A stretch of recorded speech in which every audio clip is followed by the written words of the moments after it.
A'udzu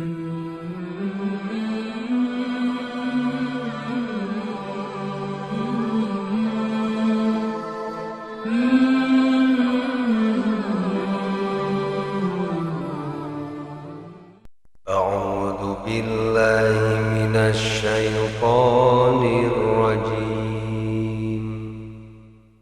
Bismillahirrahmanirrahim. Yasin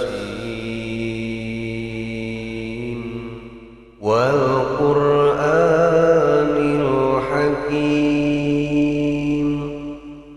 Innaka laminal mursalin. Shadaqallahul azim. Ma'nane wallahu a'lamu bimuradih. Yasin, Allah anu langkung uninga kana maksad ieu ayat. Wal Qur'ani sumpah demi Al-Qur'an Al-Hakimi anu ngahukuman. Innaka sanyanyana anjeun wahai Muhammad laminal mursalina eta leres-leres kalebetkeun sebagian tina pirang-pirang para utusan. Hadhihi suratu ari ieu surat Yasin makiyatun eta termasuk surat bangsa Maki. Ari anu dimaksud surat Maki teh nyaeta surat anu dilungsurkeun ka Kangjeng Nabi sebelum Kangjeng Nabi ngalaksanakeun hijrah ka Madinah. Sok sanaos dina ieu tafsir Yasin Syekh Hamami dicarioskeun bahwa surat Yasin teh termasuk surat Makiyah. Akan tetapi dina tafsir Imam Jalal dicarioskeun bahwa surat Yasin teh termasuk surat Makiyah kecuali ayat 45 eta mah termasuk ayat Madaniyah lungsurna setelah surat Jin.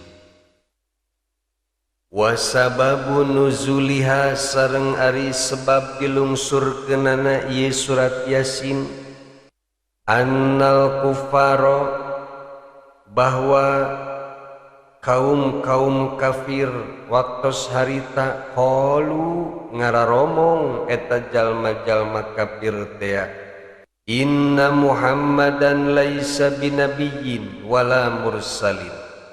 Sanyanyana Muhammad malah eta malain nabi jeung lain rasul. Bal huwa yatimu Abil Thalibin, tetapi Muhammad mah eta hanya sekedar anak yatim Abi Thalib. Wa ma dhahaba ilal maktabi, jeung eta Muhammad teh can pernah berangkat ka sakola, can pernah ngalaman kuliah, can pernah milu paket C acan. Wa ma ta'allamal ilma minal muallimi, jeung eta Muhammad teh can pernah belajar ilmu ka seorang muallim, can pernah belajar ka seorang guru. Fa kaifa yasiru nabiyyan, maka rek kumaha piraku deui si jelema nu teu pernah sakola bisa jadi nabi. Etalah ucapan jalma-jalma kafir ketika Rasulullah sallallahu alaihi wasallam dakwah ngajak ibadah ka Allah subhanahu wa ta'ala. Numatak upami zaman ayeuna teh mah jadi ustad jadi kiai loba anu ngaledek, loba anu ngahina, tong kaget, tong reuas, tong sedih. Tuh Kangjeng Nabi Muhammad sallallahu alaihi wasallam oge ditentang habis-habisan ku kaumna, dihina habis-habisan ku kaumna, kebanyakan mah kufur teu daekeun iman ka Kangjeng Nabi Muhammad sallallahu alaihi wasallam. Atuh komo urang matak wajar tibang dakwah ayeuna ngabegegan bae mah. mentak wajar tibang dakwah aya nu molototan wae mah bah.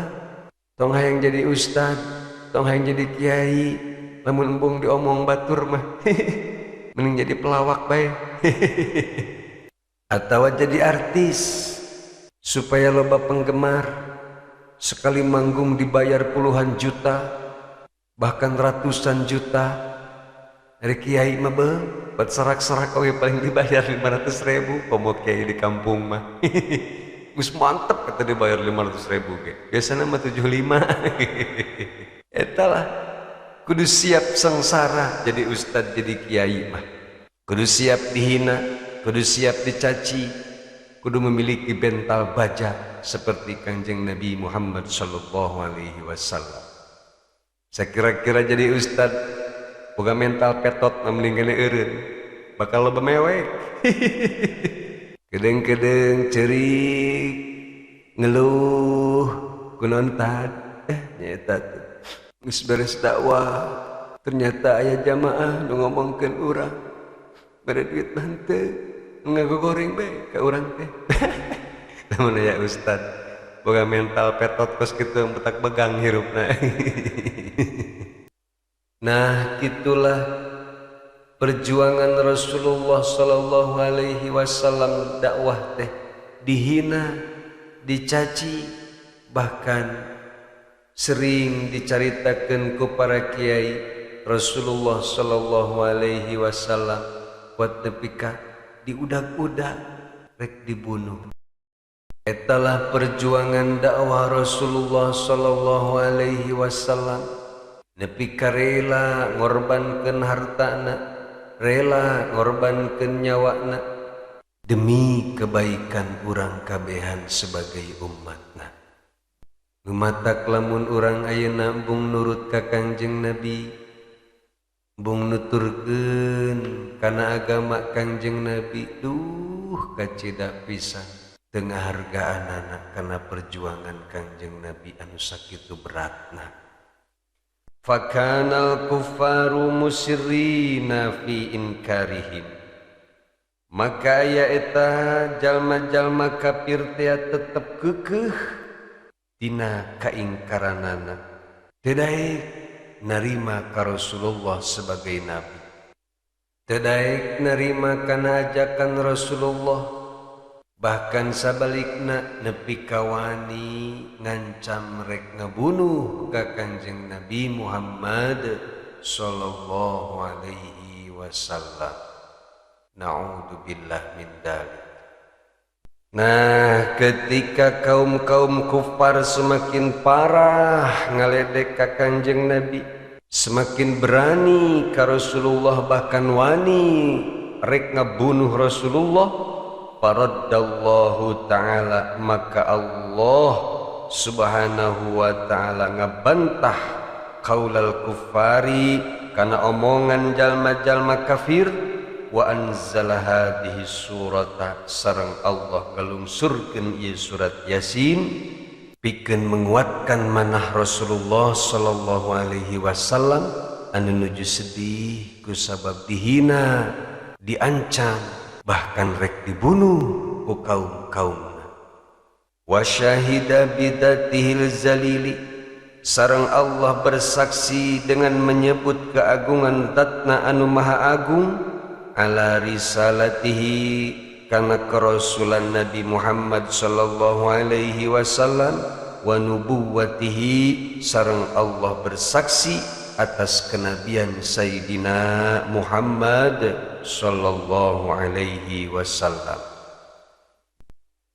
Faqala, kemudian Allah berfirman, ya Muhammad, wahai Muhammad, in ankarol kuffaru risalataka, seandainya jalma-jalma kafir tetap ingkar kana kerasulan anjeun, fala tagtamma bidzalika, maka anjeun teu kudu bingung, anjeun teu kudu sedih ku hinaan jalma-jalma kafir.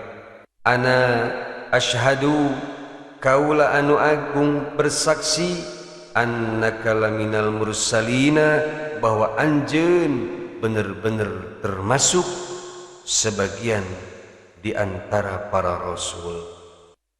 Nah etalah sebab dilungsurkeunana ieu surat Yasin pikeun menolak ucapan-ucapan jalma kafir anu teu daek percaya ka Kangjeng Nabi Muhammad sallallahu alaihi wasallam sekaligus menghibur Rasulullah sallallahu alaihi wasallam tina kesedihanana kusabab dihina dicaci ku kaumna.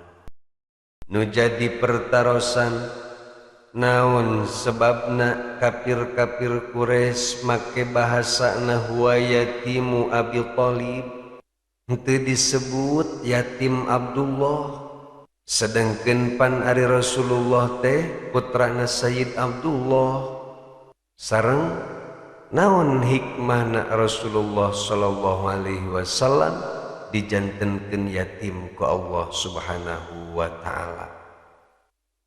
Dina tafsir Imam Abu Laits rahimahullahu ta'ala dicarioskeun bahwa orang-orang Makkah waktos harita memanggil ka Kangjeng Nabi Muhammad sallallahu alaihi wasallam dengan sebutan yatim Abu Thalib margi sawaktos Rasulullah sallallahu alaihi wasallam berusia 2 sasih di lebet kandungan ibuna kakekna anu namina Abdul Muthalib nyarios ieu ka putrana nyaeta Abdullah ramana Rasulullah teh wahai Abdullah putra bapa nah anjeun teu uninga bahwa qabilah-qabilah teh parantos apaleun bahwa istri anjeun teh nuju ngandung sareng qabilah-qabilah oge tos apaleun bahwa sakedap deui istri anjeun bakal ngalahirkeun seorang putra anu namina Muhammad. Sayyid Abdul Muthalib nyarios kitu ka putrana teh etang-etang ngemutan putrana nyaeta Sayyid Abdullah teh supaya gera sasadiaan gera persiapan sebab kebiasaan orang Arab waktos harita upami mendengar aya seorang bangsawan anu dihormati sareng anu dimuliakeun ku orang-orang Arab teh akan memiliki seorang anak maka orang-orang Arab tersebut bakal dararongkap ningali bayi anu dilahirkeun ku bangsawan teh sareng bakal menyambut kelahiran putra bangsawan eta dengan ucapan selamat dan lain sebagainya sebagai tanda penyambutan bayi bangsawan yang pasti kelak akan menjadi orang bangsawan dan akan menjadi orang mulia. Numatak menyambut kelahiran Kangjeng Nabi dengan sukacita teh sanes bid'ah amang tapi ieu teh kebiasaan dari dulu menyambut orang-orang yang mulia. Anu nyebutkeun memperingati Maulid Nabi bid'ah teh berarti can maca tafsir Imam Abu Laits tapi karak maca terjemah surat Yasin hungkul. Nah saur Abdul Muthalib kaputrana teh kusabab engke bakal loba jalma-jalma anu menyambut kelahiran putra anjeun nyaeta Kangjeng Nabi Muhammad sallallahu alaihi wasallam atuh urang kudu menghormati jalma-jalma anu dararatang ka dieu sareng urang kudu ngayakeun acara slametan kudu ngayakeun nasi uduk muncik urang mah ayeuna mah kudu nyadiakeun jomet muncik orang Sukabumi mah ayo atuh ayeuna mah gera berangkat ka Madinah terus meser ku anjeun berbagai korma-korma anu sararae anu mararahal pikeun persediaan engke ngajamu tamu-tamu anu bakal ningali kana putra anjeun. Saparantosna Sayyid Abdullah nguping cariosan ramana anu miwarang berangkat ka kota Madinah kanggo meser korma anu mararahal sebagai persiapan untuk menjamu para tamu anu bakal dongkap ngucapkeun selamat atas kelahiran putrana. Maka teras berangkatlah Sayyid Abdullah menuju kota Madinah. Begitu dugi di kota Madinah, belanjalah makanan terutama korma sebanyak-banyakna. Saparantosna dirasa cukup pikeun persiapan kanggo menjamu tamu-tamu teh. Kemudian Sayyid Abdullah bersiap-siap untuk kembali pulang ke Mekah. Akan tetapi di tengah perjalanan pulang dari ke Mekah, Sayyid Abdullah tedamang tepatna di desa Nabilah, dan akhirna beliau wafat di eta desa Nabilah.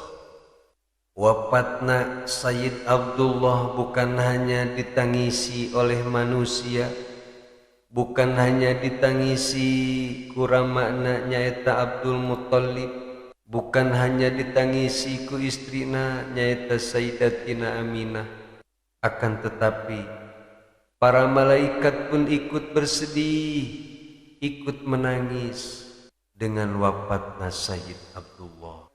Sehingga para malaikat ia bertanya ke Allah Subhanahu wa ta'ala, "Ya Allah, Pangeran Abdi, pan ieu Sayyid Abdullah teh ramakna Kangjeng Nabi Muhammad sallallahu alaihi wasallam. Kunaon Allah mencabut nyawa Sayyid Abdullah secepat ieu ya Allah? Sareng kunaon Allah ngajantenkeun Kangjeng Nabi Muhammad sebagai yatim anu masih keneh dikandung ku ibuna? Sareng naon hikmahna kekasihmu dijadikan sebagai yatim ya Allah?" Kemudian Allah Subhanahu wa ta'ala ngawaler pertarosan para malaikat ya. Saur Allah, "Wahai para malaikat kami, anjeun teu kudu sedih, anjeun teu kudu berduka atas kematian ayahanda kekasihku yaitu Nabi Muhammad sallallahu alaihi wasallam. Karena di balik kematian ayahna aya rahasia-rahasia sareng hikmah anu tersembunyi. Sareng ari rahasiana nyaeta bahwa ari anu namina bapa pasti bakal mendidik tata krama sareng bakal menjaga ke anak-anakna. Akan tetapi kaula anu agung anu bakal langsung merawat habibi, anu bakal mendidik kekasihku sareng anu bakal menjaga kekasihku langsung kaula, dan tidak akan ada yang bisa menjagana, tidak akan ada yang bisa mendidik kekasihku yaitu Muhammad selain aku sendiri. Idza da'a yaqulu ya abi, sareng ketika anak-anak anu lainna ketika memanggil-manggil pasti bakal memanggil bapakna, ya abi, wahai ayah, wahai bapak. Yaqulu habibi ya Rabbi, akan tetapi kekasihku tidak akan memanggil bapaknya, pasti akan memanggil wahai Tuhanku, ya Rabbi, ya Rabbi. Sebab kekasihku sudah aku jadikan yatim sejak berada di kandungan ibunya. Masya Allah, etalah hikmah dan rahasia dibalik yatimna Kanjeng Nabi Muhammad sallallahu alaihi wasallam. Ternyata aya kecintaan Allah anu sangat besar kepada Kanjeng Nabi Muhammad sallallahu alaihi wasallam. Allahumma salli ala Sayyidina Muhammad wa ala ali Sayyidina Muhammad. Ketika yuswa Rasulullah sallallahu alaihi wasallam 6 tahun, kemudian Rasulullah sallallahu alaihi wasallam pun dikantunkeun wafat ku ibuna nyaeta Sayyidatina Aminah. Satrasna Rasulullah sallallahu alaihi wasallam diasuh ku kakekna nyaeta Abdul Muthalib dugika usiana mencapai 8 tahun. Ketika Sayyid Abdul Muthalib mencapai usia 110 tahun, sareng merasa ajalna telah hampir dekat, kemudian Sayyid Abdul Muthalib ngempelkeun putra-putrana. Kemudian setelah putra-putrana kempel, Sayyid Abdul Muthalib nyarios, "Wahai putra-putra kaula, ajal bapa teh parantos deukeut, tetapi aya satu perkara anu membuat bapak khawatir berangjung peuting." Terasaur putra-putrana, "Naon bapa anu ngajantenkeun bapa khawatir, anu ngajantenkeun bapa resah siang sareng wengi?" Saur Abdul Muthalib, "Anu membuat bapak khawatir, anu membuat bapak resah teh nyaeta Kangjeng Nabi Muhammad sallallahu alaihi wasallam. Bapak khawatir kumaha engke kaayaan namun bapak geus maot ja. Kumaha nasibna ieu Kangjeng Nabi ketika bapak geus maot? Saha kira-kirana di antara araranjeun anu bisa menjaga ieu Kangjeng Nabi Muhammad sallallahu alaihi wasallam?" Kemudian Abu Lahab berdiri bari nyarios ieu, "Wahai pemimpin bangsa Arab, saya berdoa kepada Tuhan saya, semoga engkau dipanjangkan umurnya. Abdi lah kendai anu bade ngasuh Kangjeng Nabi mah, sareng abdi bakal memenuhi wasiat anjeun sesuai sareng kahoyong anjeun. Abdi bakal bener-bener ngasuh sareng ngajaga Nabi Muhammad."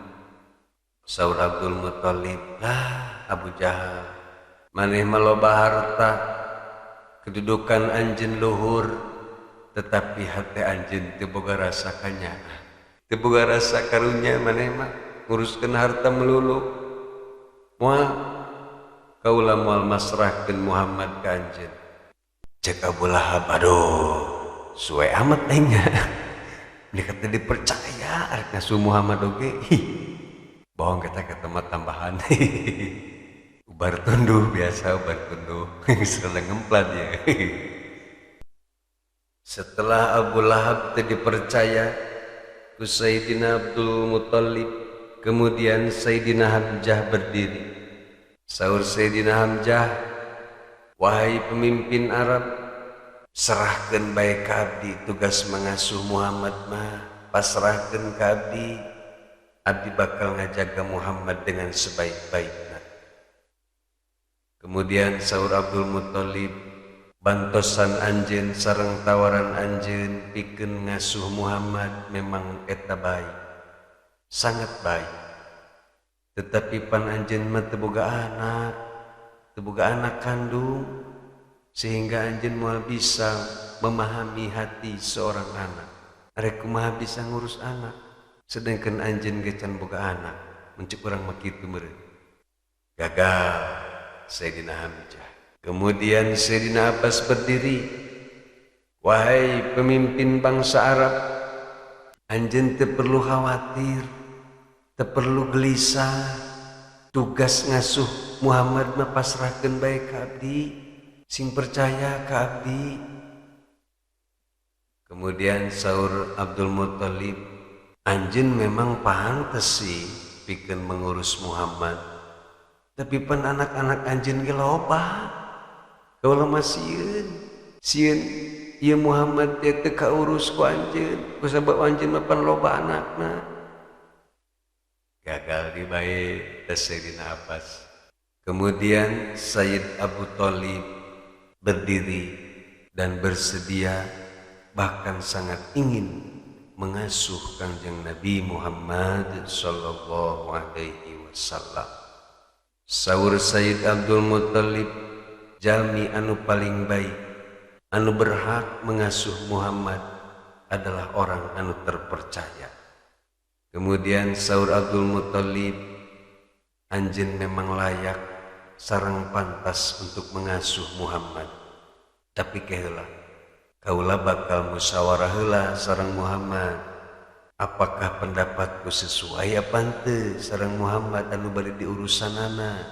Ke upami Muhammad setunju diurus ku anjeun, maka kaula bakal masrahkeun Muhammad ka anjeun wahai Abu Thalib. Kemudian Abdul Muthalib nyarios ka Muhammad anu masih keneh alit, wahai putra bapa anu pikabungaheun, bapa teh parantos caket kana ajal bapa. Ieu aya ieu paman anjeun nyaeta Abu Thalib anu hoyongkeun ngasuh anjeun. Kira-kira anjeun kersa henteu diasuh ku Abu Thalib? Saparantos Nabi Muhammad anu masih keneh alit nguping cariosan kakekna nu sapertos kitu. Teras ieu Nabi Muhammad anu masih keneh alit teh ngagabru memeluk ka pamanna anu bersedia ngasuh anjeunna nyaeta Abu Thalib. Kemudian saur Abdul Muthalib, sagala puji kagungan Allah anu parantos nyaruakeun kahoyong abdi sareng kahoyong Nabi Muhammad sallallahu alaihi wasallam. Saterasna Kangjeng Nabi nu masih keneh alit teh diasuh sareng dirawat ku pamanna nyaeta Abu Thalib. Kusabab ieulah orang-orang kafir memanggil Nabi Muhammad dengan sebutan yatim Abu Thalib. Cageula pangaosan tafsir dicekapkeun dugi ka dieu. Hapunten anu sageng ageungna tangtosna cariosan abdi seueur anu lepatna daripada anu leresna. Atuh upami aya anu leresna, pamudah-mudahan sing janten ilmu anu manfaat, khususna pikeun sim abdi, umumna pikeun saha wae anu ngupingkeun kana ieu rekaman. Amin ya Allah ya rabbal alamin. Wallahu a'lamu bishawab.